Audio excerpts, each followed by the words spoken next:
Punto 5.4. Teorías sobre la organización conceptual y procesamiento de la memoria semántica.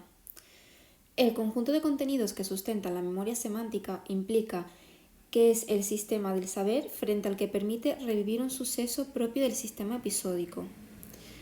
En función de la disciplina de estudio, estos contenidos pueden referirse a los significados de las palabras y el planteamiento lingüístico, donde prevalece el interés por estudiar la relación entre la palabra, el significado y el referente en el mundo real, y además desde el ámbito psicológico se refieren a los conceptos, las ideas, las creencias, al conocimiento acerca del mundo, información desligada de las circunstancias espaciales y temporales de su adquisición, según Tulvin.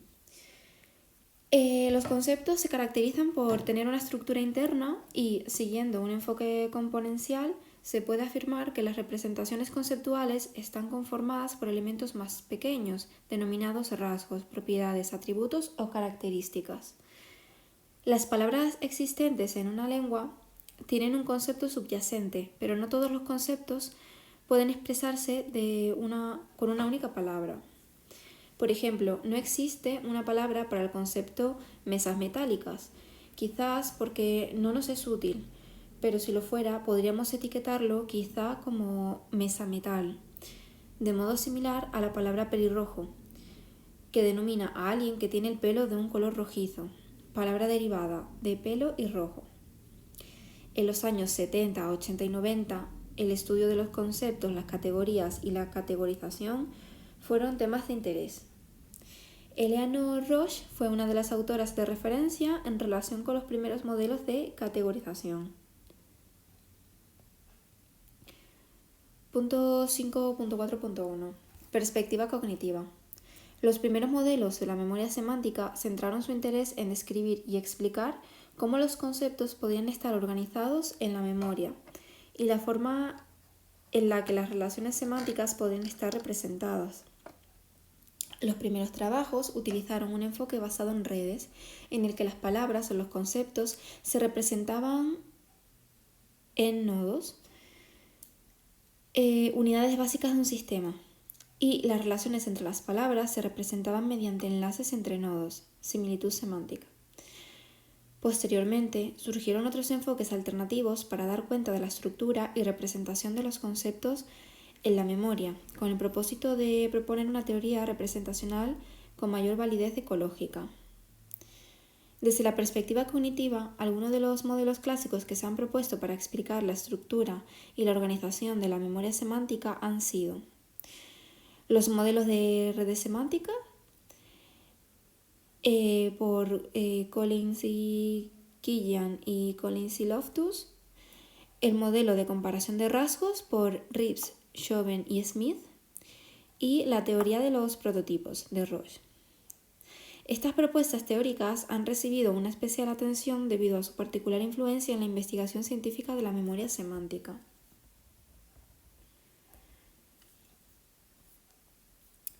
Punto 5.4.1.1. Modelos de redes semánticas. Asumen que las palabras o conceptos son las unidades cognitivas más básicas de la memoria. La organización de la información almacenada está determinada por las conexiones entre unos conceptos con los otros. Los conceptos se representan como nodos individuales en una red semántica y conectan con los otros nodos con los que mantienen una relación de significado a través de vínculos o proposiciones en la red. Los nodos representan conceptos o características de los conceptos, mientras que las uniones o vínculos simbolizan las relaciones entre los conceptos y las características. Uno de sus objetivos es determinar cómo enlazar los nodos de manera que las estructuras de conocimiento resultantes puedan utilizarse para producir inferencias semánticas realistas. Siguiente punto, teoría de redes semánticas de Collins y Killian. Collins y Killian en 1969 formularon el primer modelo de memoria semántica basado en redes semánticas. La teoría de redes jerárquicas propone que las relaciones no son todas iguales, sino que existen diferentes tipos de vínculos y jerarquías, subordinados, supraordenados, de atributo, de conjunción, de pertenencia, etc. que representan relaciones distintas entre los nodos. El principal supuesto es que el sistema semántico se organiza en forma de red jerárquica y, dentro de esta, cada concepto se representaba mediante un nodo y sus relaciones mediante vínculos de inclusión. Los significados de las palabras estarían distribuidos en jerarquías semánticas en las que los niveles de organización se extenderían desde los más generales a los más específicos. Por ejemplo, el concepto animal incluiría el de aves y este a su vez el de canario. Los nodos están conectados por vínculos que especifican la relación entre los nodos. Cuanto más arriba está ubicado un nodo, más general, extenso e inclusivo es el concepto que representa. Y bueno, aquí tenemos la figura 5.1, por si la queréis ver.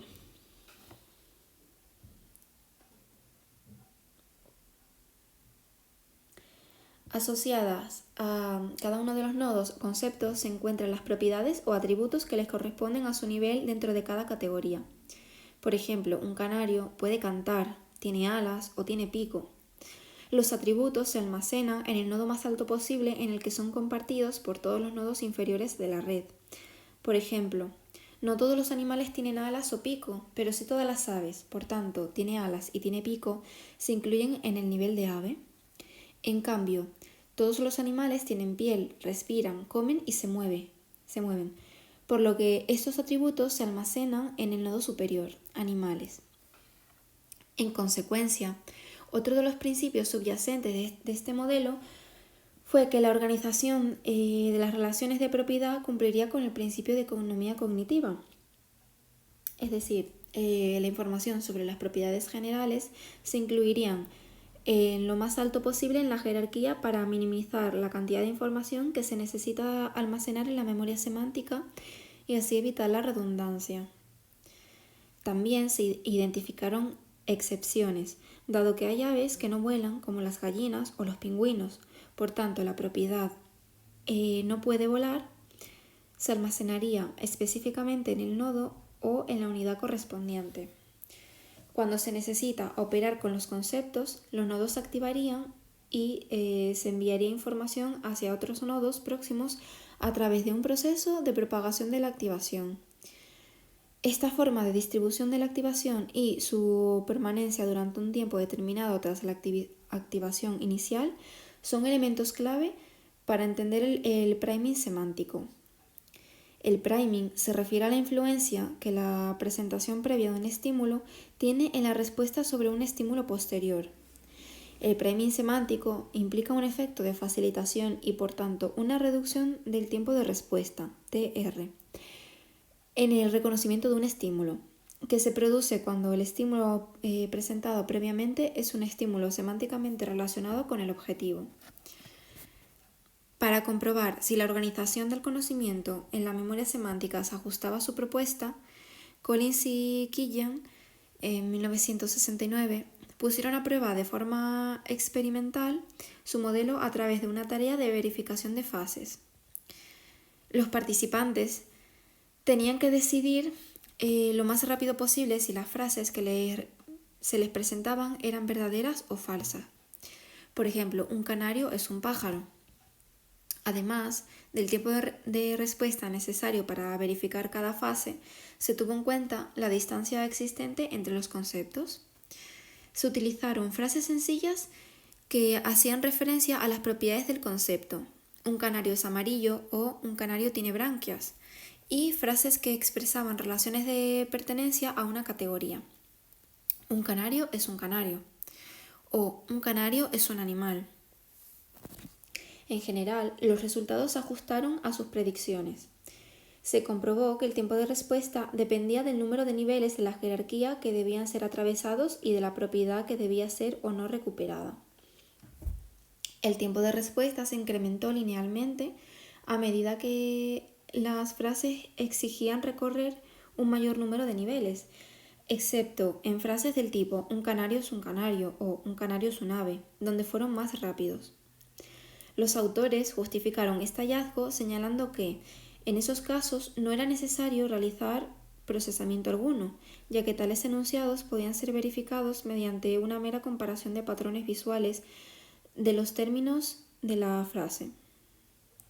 Respecto a la verificación de propiedades frente a relaciones de pertenencia a una categoría, comprobaron que los tiempos de respuesta fueron significativamente mayores para las frases referidas a las propiedades de los conceptos frente a las relaciones de pertenencia. En relación con la falsedad de las frases, los resultados no se ajustaron tan bien como los expuestos para las frases verdaderas, ni se justificaron de forma tan precisa como las referidas a la verificación de frases verdaderas. El modelo no explicó cómo los participantes decidían ante un enunciado falso. En general, y como se demostró posteriormente, el tiempo necesario para responder a enunciados falsos era mucho más variable y las respuestas mucho más lentas que las dadas a las frases verdaderas. Desde un punto de vista experimental, este hecho constituyó un primer punto débil del modelo. Aunque el modelo promovió una gran aceptación entre la comunidad cognitiva de la época, fue objetivo de críticas, ya que se trataba de un modelo apoyado en resultados tentativos y exploratorios provenientes de un número reducido de participantes, además de dotar a la memoria semántica de unas características muy rígidas. No pudo sostenerse en investigaciones posteriores por 3 motivos distintos. Uno de ellos es que se demostró que la asociación semántica, entendida como la relación entre una propiedad y el concepto, familiaridad, o lo frecuentemente que aparecen unidos dos conceptos, era más relevante para determinar la latencia de la verificación que la distancia semántica en la jerarquía. El segundo motivo es que cuando empíricamente se tuvo en cuenta la frecuencia de la relación, se observó una debilitación de la relación lineal entre las distancias semánticas y el tiempo de respuesta. No se encontraron efectos jerárquicos en la verificación de frases sobre propiedades de conceptos. Por ejemplo, un canario tiene ojos, aunque sí para la inclusión en la categoría. Por ejemplo, un canario es un animal. Este resultado sugiere que las frases verificadas más rápidamente contenían palabras que estaban relacionadas o asociadas de forma más cercana entre sí. Las personas tendemos a asociar con más facilidad la propiedad puede moverse a la propiedad animal, que la propiedad tiene ojos. Conrad advirtió que cuando se controla la familiaridad, la distancia jerárquica entre el concepto y la propiedad afectaba muy poco sobre el tiempo de respuesta. Y el tercer motivo es que se comprobó que se verificaba más deprisa un perro es un animal que un perro es un mamífero, a pesar de que animal se encuentra en un nivel superior de la jerarquía que mamífero. Esto puso de manifiesto que la estructura de la memoria no siempre evidencia la estructura lógica de las categorías. Otra crítica fue que no pudo justificar las diferencias de tiempo en la verificación de dos frases en las que los nodos estaban ubicados en un mismo nivel de jerarquía. Los tiempos de verificación para un petirrojo es un pájaro fueron más rápidos que ante la afirmación un pingüino es un pájaro. El modelo no tuvo en cuenta el efecto de la tipicidad, esto es, que los miembros de las categorías varían en la medida en que se consideran más o menos típicos o representativos de la categoría a la que pertenecen. Se ha comprobado que se procesan más rápidamente los ejemplares que se consideran miembros típicos frente a los atípicos. Otra crítica es que no se justificó de forma clara cuál era la decisión tomada para decidir en qué lugar de la taxonomía se almacenaban los conceptos que pertenecían a más de una categoría, por ejemplo, cuchillo, o cómo se organizaban de forma jerárquica los conceptos abstractos, por ejemplo, libertad, o los conceptos referidos a acciones, por ejemplo, saltar. Además, no explicaba cómo se añadía un nuevo nodo para ejemplares similares pero no idénticos a los ya representados, o por qué se rechazaban las afirmaciones falsas de forma diferencial en función del grado de relación. No tuvo en cuenta la dinámica de posibles estrategias de recuperación o la naturaleza de la estructura de la memoria semántica, ni aludió a la elaboración de inferencias a partir de relaciones potenciales dentro de la red. Estas y otras observaciones se utilizaron para argumentar en contra de la organización de la memoria semántica como jerarquía taxonómica estricta.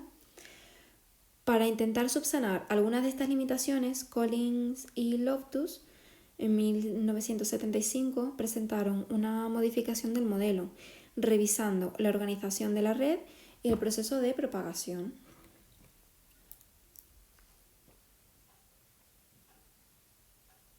Y ahora pasamos al siguiente punto sobre la teoría de propagación de la activación de Collins y Loftus. La propuesta por Collins y Loftus, 1975, como alternativa para solventar los problemas del modelo de Collins y Killian, la información semántica estaría organizada en nodos interconectados a modo de red semántica, eliminando la estructura jerárquica incluida en el modelo original. Desde el punto de vista estructural, la red semántica es más compleja, con vínculos entre nodos que varían en cuanto a su distancia semántica. Los autores consideraron que el principio organizativo básico de la memoria semántica se basa en las relaciones o distancias semánticas y en el grado de similitud entre los conceptos, en relación entre los nodos y en el número de propiedades compartidas por los mismos. La relación semántica entre dos conceptos se representaría por la distancia entre los nodos. Así, dos conceptos que estén muy relacionados estarían representados por vínculos más cercanos que aquellos que tienen menos propiedades en común. Conceptos petirrojo o canario estarían más próximos al concepto de pájaro que pingüino o avestruz. Esto significa que la densidad de la subred entre determinados nodos es indicativa de la fuerza de su conexión. Se propuso que las relaciones entre nodos eran heterogéneas y que variaban en función de la proximidad o la distancia semántica. Por ello, los conceptos que están más asociados entre sí, por ejemplo, rojo y fuego, se encontrarían más próximos y el vínculo que les une sería más corto que conceptos con una menor relación, por ejemplo, calle y fuego, cuya distancia de unión es mayor. Cuando dos conceptos tienen significados similares, habría una proximidad entre los nodos y una mayor fortaleza del vínculo que los une. Por ejemplo, rojo estaría más relacionado con naranja o con amarillo que con coche. Esto quiere decir que la suposición de la similitud semántica también implicaría que algunos ejemplos de categorías diferentes podrían estar conectados porque compartirían alguna propiedad. Coche de bomberos y rojo. Por tanto, la longitud de las conexiones entre dos conceptos indicaría el nivel de relación entre ellos. Este supuesto y la ausencia de jerarquía de la red dieron lugar al abandono del principio de economía defendido por Killian, considerando que las propiedades se hallarían repartidas por toda la red semántica, lo que permitiría realizar procesos inferenciales más rápidos en la verificación de fases. Asimismo, consideró que la memoria contiene una red semántica y otra léxica, aunque en ambos casos el formato representacional es proposicional. La red léxica se considera un diccionario léxico de conceptos organizada según su similitud fonética u ortográfica. Cada entrada en la red léxica, a su vez, estaría conectada con uno o más nodos en la red semántica.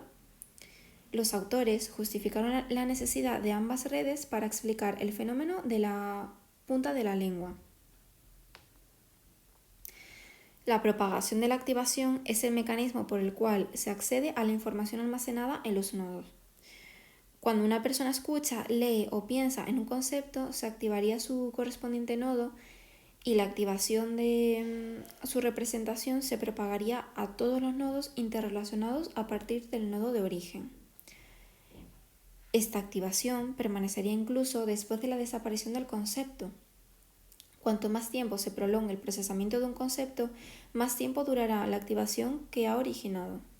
Es decir, Los conceptos dentro de la red se activarán y esta activación se extenderá a los nodos y vínculos adyacentes en función de la fuerza de la asociación entre ellos. Esto permitiría que haya una mayor disponibilidad para el procesamiento del conocimiento asociado a una determinada tarea.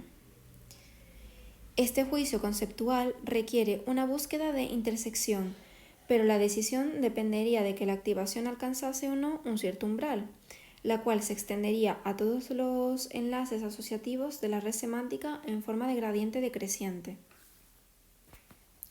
La disminución de la cantidad de activación sería inversamente proporcional a la accesibilidad o fuerza de los vínculos, por lo que la activación se propagaría con más fuerza hacia los conceptos con mayor relación semántica y llegaría de forma más débil a los más alejados y con menor relación semántica. La propagación disminuye a medida que aumenta la distancia semántica del nodo de activación original. Por ejemplo, en la frase "un canario es un ave", la activación será fuerte y estrecha entre canario y ave, pero la activación sería más débil en la frase "un pingüino es un ave". Esta idea da cuenta de la posibilidad del modelo para predecir el efecto de tipicidad. A través de la propagación de activación, este modelo también predice el efecto de priming semántico, el cual se manifiesta en tareas de decisión léxica, en tareas de producción o de categorías. Se ha comprobado que se responde más rápido a una palabra objetivo tras la presentación de una palabra relacionada, por ejemplo, médico, enfermera, que tras la presentación de una no relacionada, por ejemplo, mesa, enfermera. Meyer y Schwabenel realizaron un experimento en el que los participantes tenían que decidir lo más rápidamente posible si una serie de letras formaba o no una palabra. Cuando en sucesivos ensayos se les presentaron dos palabras relacionadas, pan seguida de mantequilla, la decisión para la palabra mantequilla fue más rápida cuando se precedía de la palabra pan que cuando fue precedida por la palabra enfermera. La presentación de una palabra semánticamente relacionada facilitó el procesamiento e identificación de la palabra objetivo. De acuerdo con la predicción del modelo, la activación entre la primera y segunda palabra se propagaría solo en el caso de que existiera una relación semántica entre las palabras, siendo esa activación la que facilitaría la identificación de la segunda palabra. Sánchez y Casas y colaboradores en 2006 analizaron los efectos del grado de similitud semántica entre estímulos previos y targets, características compartidas, en tareas de decisión léxica y semántica. En ambas tareas encontraron que el priming fue mayor para las palabras prime y target, que tenía una relación semántica muy cercana frente a las que estaban cerca. Concluyeron que el priming parecía depender del grado de similitud semántica entre los primes y los targets, hallazgo compatible con el modelo de activación de propagación. Este modelo presenta limitaciones, y es que los cambios realizados en este modelo mejoraron la flexibilidad y plausibilidad psicológica frente al modelo original de Collins y Quillian, pero esta flexibilidad se convirtió en su principal limitación. La mayor crítica a esta plasticidad se debía al hecho de que no había restricciones sobre qué nodos podían conectarse a otros nodos, ni había forma de determinar el número de nodos o la fuerza de los pesos entre los mismos.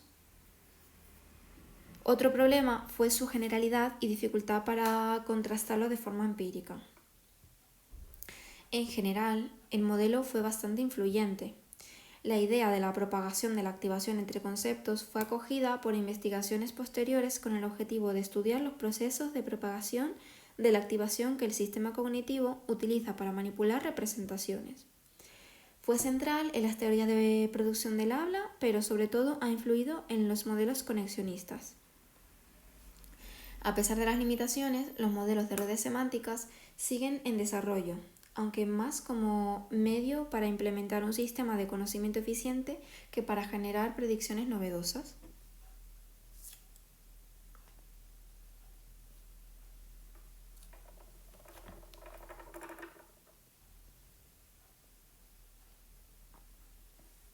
El siguiente modelo es el modelo de comparación de rasgos, que fue formulado por Rips, Schoven y Smith en 1973 y desarrollado por Smith, Schoven y Rips en 1974.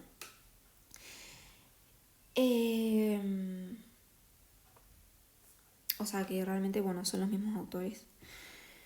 Este modelo puede catalogarse dentro de las teorías composicionales, que asumen que los conceptos están representados en la memoria como listas de rasgos semánticos. Un concepto puede representarse mediante conjuntos de rasgos o atributos, es decir, como una especie de lista de propiedades o características semánticas. Por ejemplo, el concepto gato se entendería como un conjunto de atributos como tiene 4 patas, tiene cola, puede maullar, es doméstico, etc. El significado de una palabra se codifica como una lista de rasgos descriptivos binarios, muy vinculados al referente perceptivo de la palabra. De esta forma, la característica tiene alas se activaría para petirrojo, pero se desactivaría para pastor alemán. La relación entre dos o más conceptos dependería de las relaciones y correspondencias existentes entre las listas de rasgos o atributos de dichos conceptos. Otro supuesto es que no todos los rasgos que constituyen un concepto tienen la misma relevancia. El significado de una palabra podría entenderse como un conjunto de rasgos semánticos y se proponen 2 tipos. Están los rasgos definitorios y por otro lado los rasgos característicos. Los rasgos definitorios serían más centrales y esenciales para pertenecer a una categoría semántica. Por ejemplo, tener pico, tener plumas, como rasgo definitorio de la categoría ave. Por otro lado, los rasgos característicos no son fundamentales para el concepto, aunque suelen darse en la mayor parte de los casos de la categoría. Por ejemplo, la mayoría de las aves pueden volar, pero no los pingüinos. La distinción entre ambos rasgos daría cuenta de una propiedad que tiene nuestro sistema conceptual, y es el hecho de que no todos los miembros de una categoría son igualmente representativos de la misma. Jilguero o petirrojo son más representativos de la categoría ave que pingüino o avestruz. Según los autores, los mejores representantes de la categoría serían los que comparten tantos rasgos definitorios como característicos. Además, la distinción entre ambos se considera una cuestión de grado, es decir, un concepto puede incluir bastantes rasgos definitorios, pero solo algunos rasgos característicos. Otros, al contrario, más característicos y menos definitorios, lo que pone en evidencia los límites difusos que parecen tener los conceptos. A diferencia de los modelos de redes que postulaban un funcionamiento de la memoria semántica basado en relaciones lógicas de inclusión, Smith y colaboradores en 1974 plantearon que la recuperación de la información de la memoria se llevaba a cabo a través de un proceso de comparación de rasgos entre conceptos. Para ejemplificarlo, utilizaron frases del tipo: un jilguero es un ave, un petirrojo es un mueble o un pingüino es un ave. Y propusieron que la verificación de las oraciones implicaba 2 etapas o estadios. En la primera etapa se compararían las características similares de los conceptos implicados, incluyendo tanto los rasgos definitorios como los característicos. Así, en el caso de que existieran un claro solapamiento entre las características, se respondería verdadero.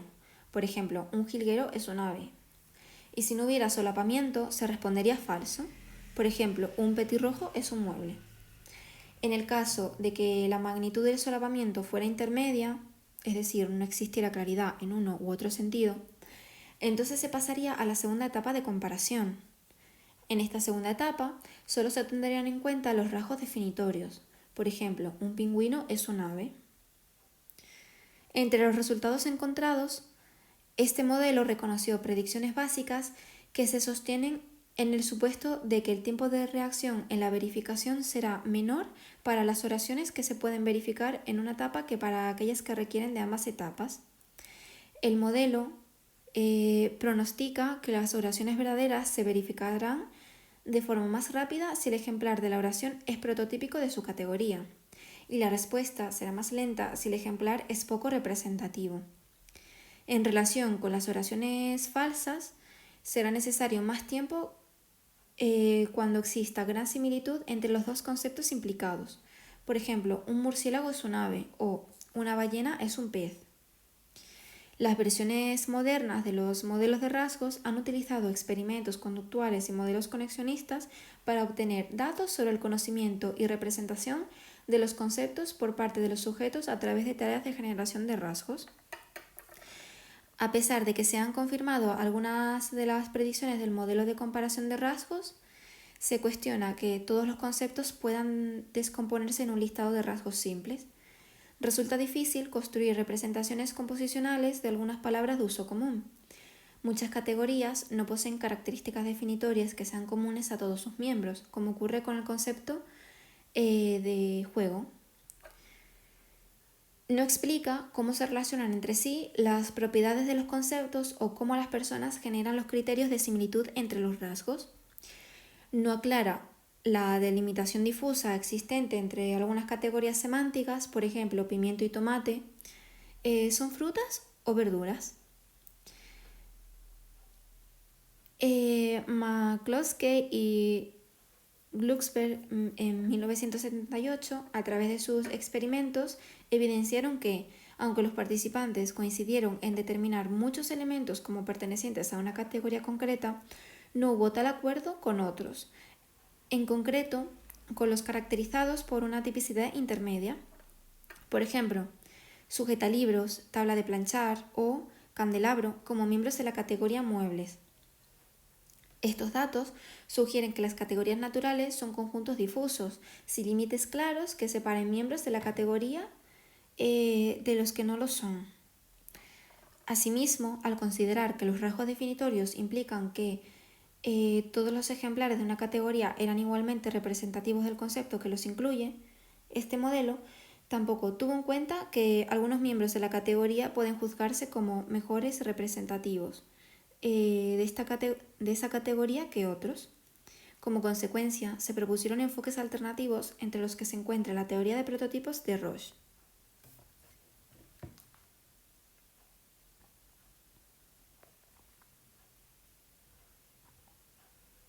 Y pasamos a explicar la teoría de los prototipos. Esta teoría se opuso al enfoque tradicional de la categorización basada en la pertenencia de los ejemplares en función de las características necesarias y suficientes, y ha contribuido a explicar la complejidad de la organización y representación de los conceptos en la memoria semántica. Frente a la propuesta de que las categorías están representadas en términos de propiedades definitorias y discretas, la teoría de prototipos de Roche de 1978 propone la representación de las categorías como heterogéneas y no discretas, donde los rasgos y los miembros de la categoría no tienen la misma relevancia dentro de la categoría. Sostiene que los conceptos están representados en la memoria por prototipos abstractos, expresados en los miembros más típicos o representativos de la categoría. Por tanto, un prototipo es un representante de todos los miembros de una categoría que congrega los rasgos más frecuentes de los ejemplares que la componen. Los ejemplares potenciales de la categoría se identifican en función del grado de parecido familiar que tengan con el prototipo o miembro más representativo o mejor ejemplo de la categoría. Algunos casos de la categoría se consideran mejor ejemplo que otros. Por ejemplo, un jilguero podría ser un prototipo de ave, ya que tiene plumas, puede volar, canta. Es decir, presenta rasgos característicos comunes presentes en los miembros de dicha categoría. En cambio, pingüino estaría muy lejos de considerarse un buen ejemplo de ave prototípica. Roche sostuvo que entre el prototipo y los límites de la categoría existe una dimensión de distancia, que representa el espectro de variación existente entre los ejemplares más y menos típicos de la categoría. A medida que se tiene contacto con otros conceptos concretos, las personas desarrollamos gradualmente una representación prototípica que contiene la información más útil y representativa sobre esa categoría. Esta noción de construcción de representación abstracta y prototípica es la base de varios modelos computacionales de la memoria semántica. La evidencia empírica ha demostrado la ventaja de procesar un prototipo en lugar de casos particulares o específicos. El tiempo de verificación de las frases es más rápido para los miembros prototípicos que para los no prototípicos de una categoría. Cuanto más próximo esté un miembro al prototipo, más fácilmente será procesarlo. La ejecución exitosa en tareas de reconocimiento y descripción de objetos está intrínsecamente relacionada con el miembro más prototípico aprendido de la categoría estudiada. Los prototipos comparten más características con otros casos particulares de la categoría, pero existe un mínimo solapamiento de características con las categorías relacionadas. Por ejemplo, en general, la naranja o la pera podrían considerarse prototipos de frutas. Son parecidas a otras frutas, pero distintas de las verduras. No obstante, tomate es un miembro periférico de la categoría fruta y a veces se considera una verdura. Roche y Lloyd, a través de datos experimentales, establecieron dos tipos de principios generales para explicar el funcionamiento de las diferentes dimensiones de la categorización humana. Primero, la estructura del mundo percibido. El mundo que nos rodea posee una estructura correlacional en la que ciertos atributos tienden a darse de forma conjunta, mientras que otros no lo hacen o rara vez son compartidos por un mismo objeto. Este principio es fundamental para la dimensión horizontal de la categorización, en la que prima la representatividad de los elementos que forman la categoría. Y segundo, la economía cognitiva. Este principio asume que el sistema de categorización debe reflejar la estructura del mundo percibido en un conjunto de categorías que aporten la mayor cantidad de información empleando el mínimo esfuerzo cognitivo posible. Por ello, se tiende a agrupar por categorías aquellos elementos que son parecidos en lugar de almacenarlos de forma individual. Este principio es esencial para la dimensión vertical de la categorización, en la que el nivel de inclusión y abstracción de los miembros son aspectos relevantes. Respecto a la organización de los conceptos en el sistema cognitivo, cuando tenemos que recuperar un concepto, por ejemplo, el de una mesa, podemos hacerlo pensando en una mesa, en un mueble o en una mesa concreta, como una mesa de salón. Este ejemplo corresponde a los 3 niveles de categorización propuestos por Roche y colaboradores. Entonces, habría 3 niveles distintos: el supraordinado, el básico y el subordinado. Y por ejemplo, en el nivel supraordinado pues sería mueble. Es el más general y abstracto. Incluye miembros muy diferentes entre sí. Luego pasaríamos a nivel básico, que pues un ejemplo sería mesa, y ha sido considerado el más importante desde el punto de vista cognitivo porque es el más eficiente y en el que frecuentemente clasificamos y pensamos.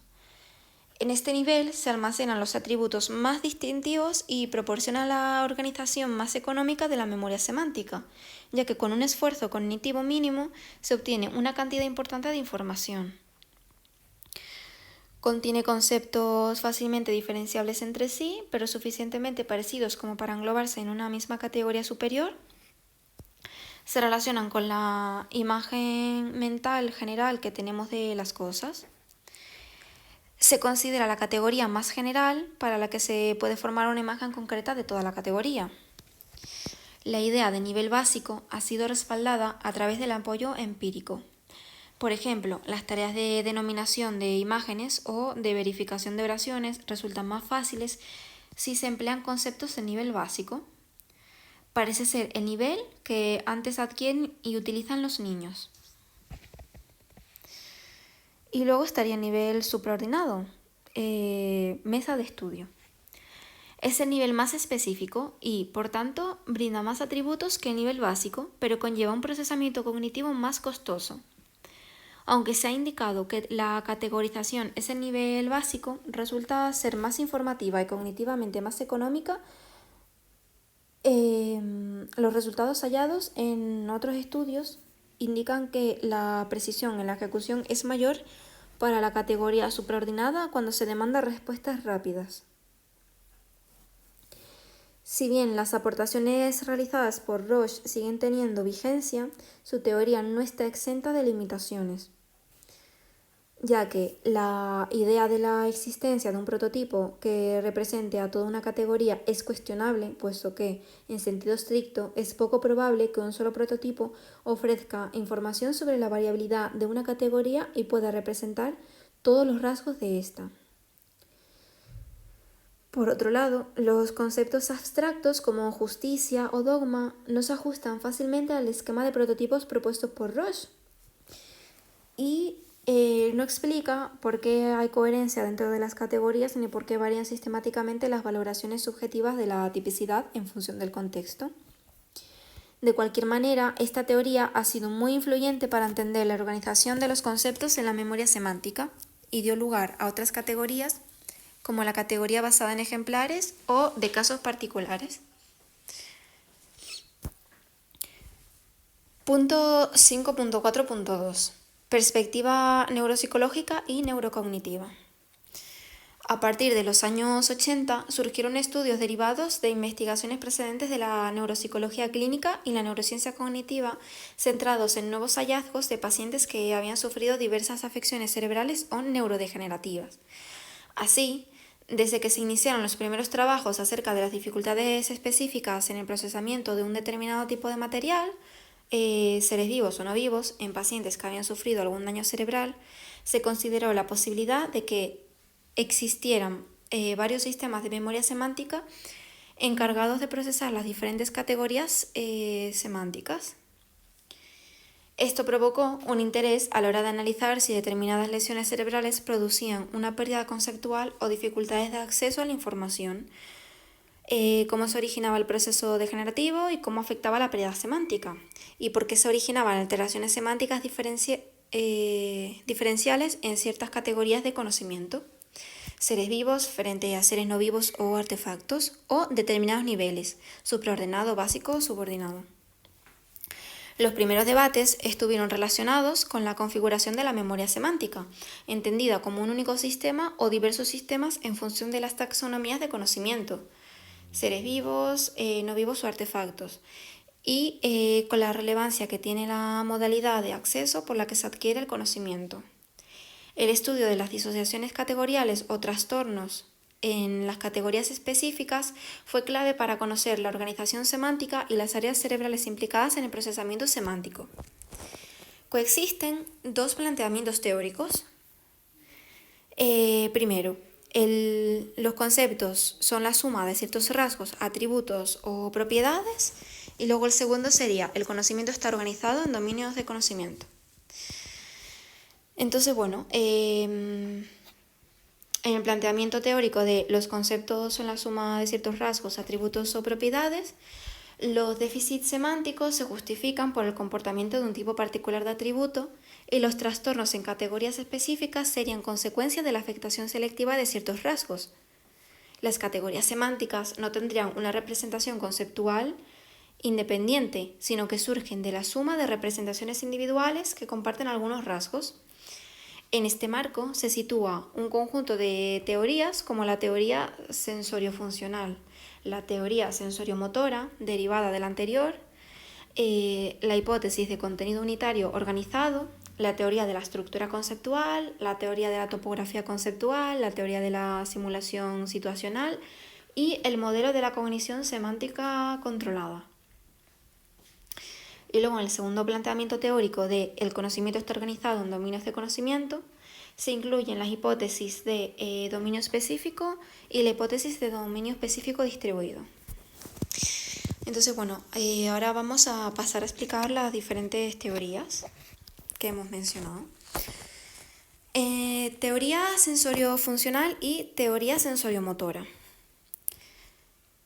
El grupo de investigación en el Reino Unido, liderado por la neuropsicóloga Elizabeth K. Warrington, proporcionó a la comunidad científica, a partir de los años 70, las primeras evidencias clínicas de casos de pacientes con lesiones cerebrales que presentaban afectación semántica solo en alguna modalidad. agnosia visual o auditiva, sobre todo que permitían plantear la organización de la memoria semántica. Plantearon una primera teoría basada en modalidades sensoriales específicas de acceso, visual, verbal, auditiva, táctil, etc., centrándose en las modalidades visual y verbal. La propuesta fue que la memoria semántica estaba organizada en subsistemas semánticos en función de las modalidades sensoriales específicas y no se sugería que hubiera una separación por categorías semánticas. El modelo tuvo su continuidad con la teoría sensoriofuncional. El conocimiento semántico se estructura en dos subsistemas específicos de modalidad en función de los tipos de características que configuran y determinan los dos dominios principales del conocimiento, los seres vivos y los artefactos. Se fundamenta en que existen dos grandes grupos de características que distinguen los conceptos. Primero, los sensoriales relacionados con la percepción visual. Este grupo de atributos sensorio-perceptuales representaría el dominio de los seres vivos, forma, color, tamaño. Y los conceptos funcionales, ligados a la función de los objetos. Las características funcionales caracterizarían el dominio de los artefactos, utilidad, lugar, hecho de. La representación de una jirafa se basaría en su cuello largo y su cuello moteado. La de armario se distinguiría por ser un objeto que sirve para guardar cosas y puede estar fabricado en madera u otros materiales.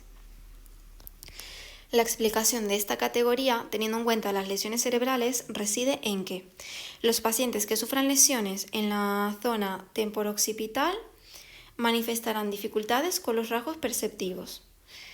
De esta forma, tendrán problemas ante conceptos que pertenezcan a los seres vivos y con los conceptos incluidos en instrumentos musicales, piedras preciosas, alimentos y tejidos, al reconocerse principalmente por sus atributos perceptivos.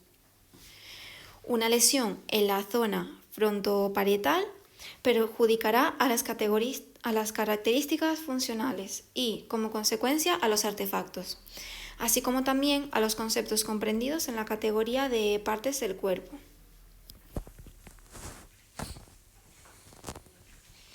Farah y McClelland, 1991, con su modelo computacional, evidenciaron experimentalmente la teoría sensorofuncional y mostraron cómo pueden ser las disociaciones categoriales a partir de la simulación de un sistema artificial conexionista de la pérdida selectiva de categorías de seres vivos frente a artefactos, basándose en características perceptuales y funcionales y no en taxonomías conceptuales. No obstante, si su hipótesis fuera aceptada, los pacientes que tuvieran problemas en tareas en las que se incluyen seres vivos tendrán dificultades con todos los seres vivos, así como con las categorías de instrumentos musicales, etc. Sin embargo, la evidencia muestra que no siempre es así. Hay pacientes cuyos problemas solo suceden ante una de las categorías, por ejemplo, animales, y no frente a otras como los alimentos, las plantas o los instrumentos musicales. En definitiva, esta teoría no llegó a representar la complejidad de las características que conforman una categoría, dando lugar a otras propuestas alternativas. Una formulación novedosa vino de autores como Cree y McRae en 2003, que propusieron una estructura de rasgos más compleja que superara la teoría anterior basada solo en rasgos conceptuales y funcionales para distinguir entre los dominios de seres vivos y artefactos. Aportan una taxonomía con 9 tipos de información general que los distingue: color, partes visuales, propiedades superficiales, movimiento visual, olor, sonido, tacto, gusto, función y conocimiento enciclopédico. Esta idea de que la estructura conceptual de las categorías debe albergar una amplia gama de rasgos referidos a los diferentes tipos de información con que se representa el mundo fue investigada en nuestro país en estudios como el de Peraíta y colaboradores en el 2000. Este tipo de trabajos dio lugar a plantear que no todos los rasgos son igual de relevantes en la representación conceptual, puesto en evidencia en tareas de producción, como las pruebas de definición conceptual que no están exentas de dificultades metodológicas. Se dan ciertas semejanzas entre la teoría sensoriomotora y la teoría sensoriofuncional. El conocimiento semántico se estructura en dos subsistemas de modalidad de entrada, pero en este caso sensoriales y de motricidad. Los significados correspondientes a determinados referentes, seres vivos o de objetos, se representarían en forma de redes neuronales distribuidas por las regiones que se activan cuando interactuamos con ellos. Por ejemplo, ante palabras que se refieren a animales como caballo, se activará información relativa a su forma, color, tamaño, cómo se desplazan, el sonido que producen, etc. El conjunto de información concreta de modalidad permitiría modelar nuestra entrada semántica para la palabra. Investigaciones basadas en la aplicación de pruebas de neuroimagen como la TEP respaldan esta hipótesis. Se ha observado activación de áreas corticales cuando el individuo percibe un objeto y recupera ciertas características perceptuales, tamaño, color, etc., desde la memoria. Se ha propuesto que las representaciones de las propiedades sensoriomotoras activan las mismas áreas implicadas en la percepción y la motricidad, incluyendo áreas primarias motoras y sensoriales. En esta línea se encuadran teorías que, desde la neurociencia cognitiva, se apoyan en datos de neuroimagen obtenidos de pacientes con lesión cerebral y cuya premisa es que las redes con información semántica se extienden por amplias zonas cerebrales. Entonces, habría tres teorías: teoría de la percepción-acción, teorías corpóreas y teoría de centro de la actividad. Entonces, en la teoría de la percepción-acción, la formación de conceptos sucede a partir de la realización de la acción motora correspondiente a ese estímulo. Esto es posible por la conexión de neuronas perceptivas con neuronas motoras formando una nueva red neuronal. Luego, en las teorías corpóreas, embodied, los conceptos están distribuidos por el cerebro en función de sus características perceptivas y motoras. Así, las redes neuronales responsables de conceptos con un alto contenido visual se extenderían por los lóbulos occipitales y las responsables de los conceptos con un alto contenido motor lo harían en los lóbulos frontales, ampliándose a otras zonas de la corteza cerebral para rasgos sonoros, táctiles, etc. Y por último tenemos la teoría de centro de actividad, hub. Surge de las dos anteriores y añade un componente central amodal por el que las redes neuronales también se expanden por una región cerebral encargada del conocimiento conceptual puro, independiente de la modalidad sensorial. Hay conceptos abstractos que no dependen de ninguna modalidad sensorial ni motora, pues resultan de integrar otros conceptos concretos. Por ello, la propuesta de este hub lo resuelve, dado que en él se representarían todos los conceptos, independientemente de la categoría a la que pertenezcan sus rasgos perceptivos. Este planteamiento está también relacionado con la teoría de zonas de convergencia a la que aludiremos posteriormente.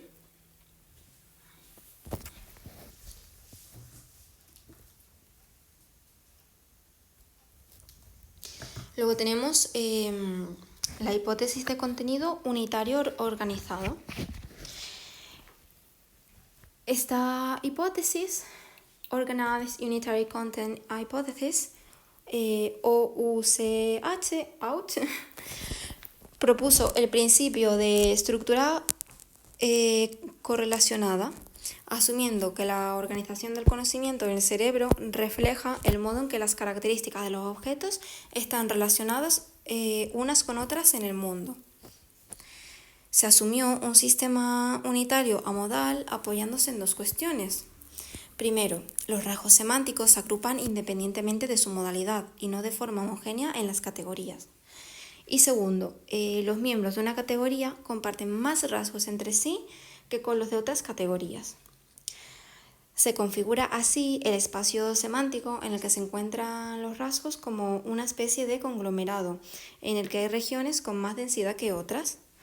Las más densas serían las que representan dominios conceptuales, donde sus rasgos están más correlacionados. Por ello, los seres vivos comparten una mayor cantidad de rasgos. Esta hipótesis permite explicar mejor que las anteriores, porque ante una lesión puede haber un deterioro en una categoría frente a otra de un mismo dominio. Los deterioros específicos de categoría no deben necesariamente relacionarse con problemas para procesar los atributos perceptuales o funcionales. Existen relaciones privilegiadas entre ciertos tipos de representaciones de entrada, por ejemplo, la forma visual y ciertos tipos de representaciones de salida, conocimiento sobre la manipulación de objetos, lo que explicaría por qué pacientes con afasia óptica conservan la gestualidad sobre los objetos mientras fallan en su denominación. El propio Karamazov vio una limitación en su propuesta al comprobar que los pacientes con deterioro específico de categoría, pese a tener dificultades en algunas categorías de seres vivos, nunca presentaron deterioros restringidos en las de los objetos, salvo en las de herramientas. Esta evidencia le llevó a proponer la hipótesis de dominio específico, en la que se aparta de la afirmación de que la organización conceptual está basada en rasgos. No obstante, la hipótesis Auch dio lugar a que se propusieran otras teorías basadas en el principio de estructura correlacionada, con la idea de que diferentes tipos de rasgos están diferencialmente correlacionados entre las categorías semánticas.